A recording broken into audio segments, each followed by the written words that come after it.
Assalamualaikum.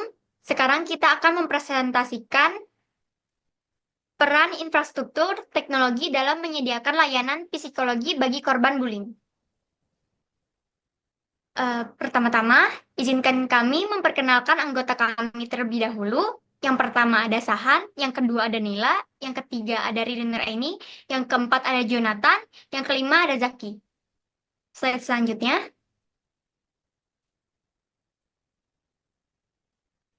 Latar belakang. Bullying baik secara fisik maupun daring, memberikan dampak signifikan pada kesehatan mental korban. Sayangnya, banyak korban yang mengalami kesulitan mengakses layanan psikologi, terutama di daerah dengan keterbatasan infrastruktur atau karena adanya stigma sosial. Pengguna teknologi seperti telemedicine dan aplikasi digital dapat menjadi alternatif untuk menyediakan dukungan psikolog secara cepat, aman, dan mudah diakses. Upaya ini mendukung tujuan SDGs 9 yang berfokus pada pengembangan infrastruktur inklusif dan inovasi berkelanjutan. Teknologi memungkinkan penyediaan layanan psikologi yang lebih merata, mengatasi hambatan lokasi, serta meningkatkan kesadaran masyarakat tentang pentingnya membantu korban bullying. Dibutuhkan kerjasama bagi pihak untuk menciptakan solusi inovatif dan berkelanjutan guna menangani dampak bullying secara menyeluruh. Selanjutnya akan dilanjut. Selanjutnya, kita punya 4 teori. Yang pertama itu ada teori behavioristik, yaitu perilaku dipelajari melalui interaksi lingkungan, atau Cognitive Behavioral Therapy, biasa disingkat sebagai CBT. CBT ini efektif membantu korban bullying, khususnya remaja, dengan melakukan pendekatan yang relevan untuk usia mereka. Yang kedua ada teori ekologi, yaitu individu dipengaruhi lingkungan sosialnya. Intervensi menyeluruh yang melibatkan keluarga, teman, dan komunitas. Teori ini lebih efektif menangani bullying karena teknologi dapat mendukung pelatihan perilaku prososial. Yang ketiga ada teori ketahanan daring, yaitu ketahanan individu terhadap pengalaman negatif digital, seperti cyberbullying yang dapat ditingkatkan melalui teknologi dan pembentukan karakter positif. Yang keempat ada teori kognitif sosial, yaitu pembelajarannya melalui observasi dan pemodelan sosial. Teknologinya dapat mendorong perilaku positif dengan menyediakan contoh interaksi daring yang sehat. Selanjutnya,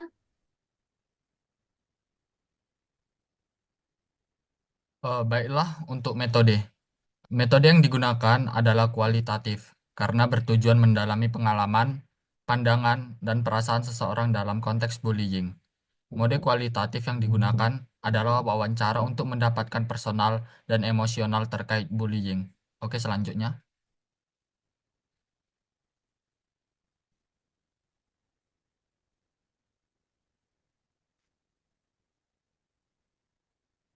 Nah, di sini kita akan melakukan rancangan kegiatan. Jadi rancangan kegiatannya yang pertama adalah melakukan riset mengenai bullying secara teoritis, di mana kita harus mengetahui dulu si bullying ini melalui teori, dapat dari buku, dari artikel, atau dari pandangan-pandangan orang yang sudah ahli.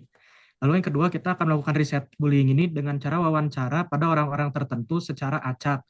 Jadi kita bisa mengetahui pandangan orang mengenai bullying dalam konteks-konteks yang berbeda-beda. Lalu ketiga, kita akan membuat si video wawancara tersebut dengan balutan unsur persuasif, di mana kita akan mengajak orang tersebut untuk mengikuti kegiatan yang anti-bullying dan tidak ikut membuli orang-orang. Lalu yang terakhir, kita akan publikasikan si video wawancara tersebut, di mana di video itu sudah ada penjelasan mengenai bullying dan ajakan-ajakan untuk menghindari perilaku bullying tersebut. Oke, jadi di sini sebelum kita tutup, saya akan menyampaikan simpulan dari materi yang telah kita sampaikan, yaitu teknologi dapat berperan penting dalam menyediakan layanan psikologis bagi korban bullying, baik secara fisik maupun daring, dengan memanfaatkan teknologi seperti telemedicine dan aplikasi digital. Hambatan akses seperti lokasi geografis dan stigma sosial dapat diatasi sehingga korban dapat menerima dukungan psikologis yang cepat, aman, dan mudah diakses. Upaya ini mendukung tujuan SDGs 9 tentang pengembangan infrastruktur inklusif dan inovasi berkelanjutan. Penelitian ini menggunakan metode kualitatif melalui wawancara untuk menggali pengalaman dan pandangan korban dengan pendekatan berbasis teori behavioristik, ekologi, ketahanan daring, dan kognitif sosial. Kerjasama lintas pihak sangat diperlukan untuk menciptakan solusi inovatif dan berkelanjutan guna menangani dampak bullying secara menyeluruh.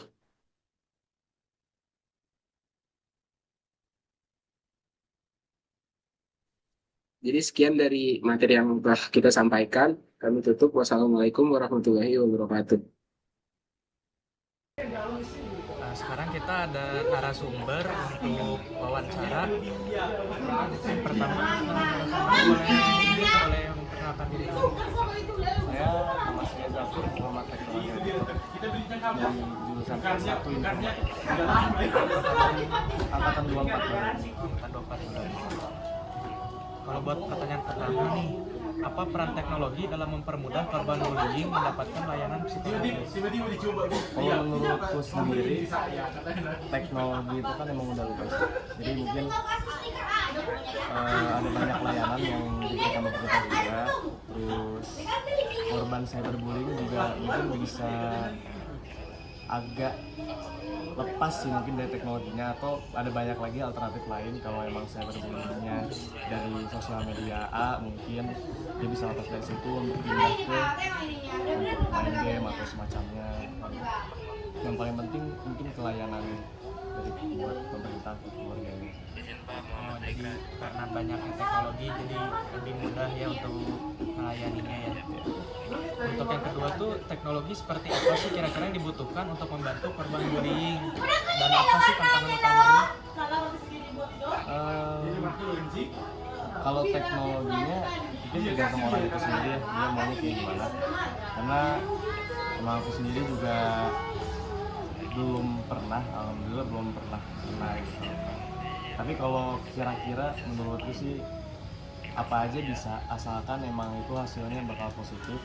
Dan kalau emang disarankan sih untuk bagi aku sendiri, mungkin teknologinya HP aja biasa, HP yang penting kayak pertanyaan pertama tadi ada yang nge-support kitanya gitu. Mungkin tantangannya karena terlalu luas ya kan, cyberbullying itu pasti sosial media kan hubungannya biasanya itu terlalu luas, jadi mungkin ada beberapa orang yang malah makin menghujat lagi. Undang-undangnya juga beberapa masih karet. Terus kira-kira gimana nih cara ngejaga keamanan data dan privasi pengguna kalau misalnya ada layanan ini? Kan layanannya mungkin ada kayak call center gitu-gitu kan. Kalau misalnya ada yang mau cerita, kira-kira gimana nih saran biar si privasi penggunanya tuh terjaga? Kalau saran sendiri kurang tahu ya, karena kan baru ini juga tidak yang benar-benar mengerti gitu hal begituan. Tapi kalau emang untuk menjaga sendiri, kalau ngobrolnya kayak face to face gitu, ngobrol ya kita mungkin bikin laporan, terus udah disimpan aja, kita langsung bantuin klien kita yang lagi butuh pertolongan itu, langsung kita tolongin. Dan pokoknya kita jangan menyebarluaskan nama dan penyebab dia kena cyberbullyingnya apa. Kita cuma perlu ngebantuin dia cara dia lepas dari perasaan traumanya mungkin segitu. Jadi bentuknya laporan aja ya. Laporan aja. Terakhir nih, ada pertanyaan terakhir. Kalau menurut Anda sendiri nih, seperti apa sih masa depan dalam teknologi untuk melayani psikologis korban-korban yang udah keburu karena bullying? Masa depan psikologis ya juga sih, soalnya emang kita juga gak akan tahu ke depan itu bakal gimana. Kalau harapan diriku sendiri sih, pokoknya teknologi itu udah harus bisa memilah-milah orang-orang yang bakal menggunakan teknologi tersebut gitu.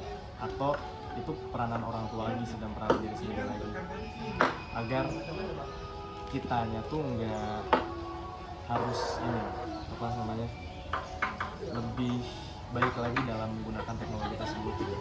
Kalau untuk teknologi itu sendiri mungkin nggak ada ngaruhnya ke ini, menurut pendapatku sendiri ya, nggak ada ngaruhnya ada teknologi ini teknologi itu. Yang ngaruh tuh ya kita sendirinya lagi. Berarti sebaiknya kalau di masa depan tuh lebih karena sosialisasinya ya. Ya sosialisasinya.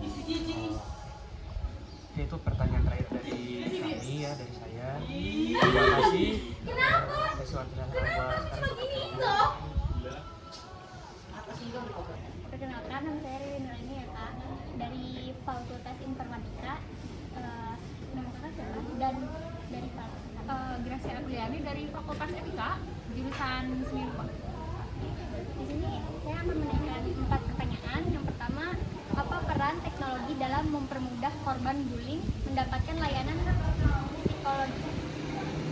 Teknologi kan sekarang makin maju ya, jadi kalau misalkan kayak ada korban bullying, kalau menurut saya sih teknologi kebantu banget. Soalnya kan kalau misalnya ada korban bullying, otomatis kita nggak bisa kayak langsung konsultasi langsung gitu kan. Jadi dia bisa mempermudah juga kayak lewat chat atau apa, itu sangat membantu sih. Jadi bisa langsung konsultasi. Yang kedua, teknologi seperti apa yang dibutuhkan untuk membantu korban bullying dan apa tantangan utamanya? Teknologi yang ngebantu,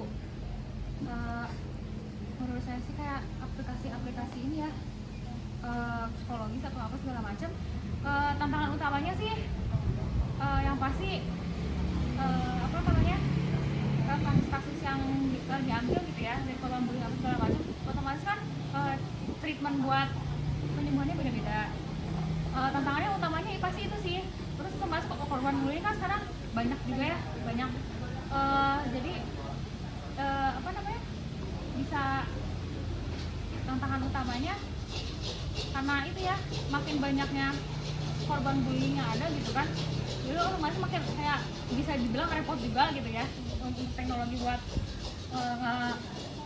menanggapi gitu.